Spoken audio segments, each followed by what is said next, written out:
what I'm going to restrict the talk is only to dilemmas which we face in diagnosis. I'm not going to discuss about diagnosis, dilemmas in treatment of patients. Now the kind of diagnostic dilemmas that we face, when I was thinking about this lecture, I thought that we usually face three kinds of dilemmas. One is this really TB? Should I start treatment? That's the first dilemma we face in a lot of patients that we are seeing.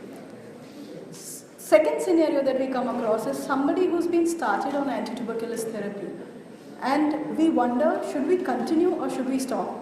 That's the second time that we face a dilemma. Was this really TB when the child was started on TB?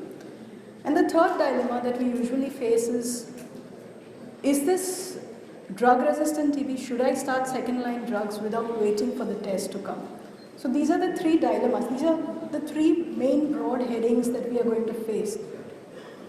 Various dilemmas come in investigations. Like when we are trying to make a diagnosis of TB, is this really TB? We need to know, should we do a gene expert, should we do an IGRA, should we do an ADA? So various tests are a problem. What I thought was we would go across case scenarios because that's what we see in clinical practice, various cases, and the common cases I've taken. The first thing is this really TB and should I start treatment? When do we come across this kind of a dilemma? When sometimes we suspect TB clinically, but there's not enough evidence to start treatment. Sometimes we got a child who has a MAN2 positive, but clinically does not fit into TB. So again, that's another dilemma that we face. Should I really start treatment? Third most common situation that we come across is a non-resolving pneumonia. And in our country, any non-resolving pneumonia is considered as TB as the first instance. So could it be TB? Should I start TB treatment? And the final thing that we come across is any fever.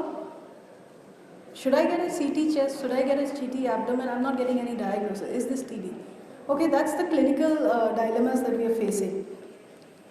So let's take first case where we have clinically suspected this to be TB, but we don't have enough evidence.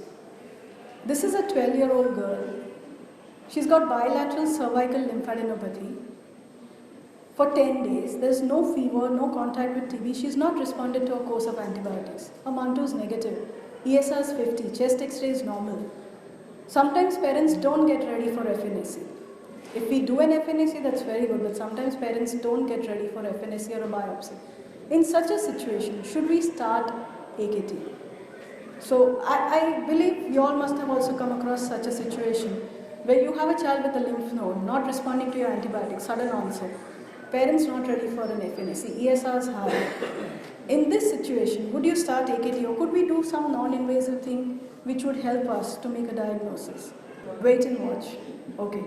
Now, remember, commonest cause of cervical lymphadenopathy is dental caries, ear infection and head lice.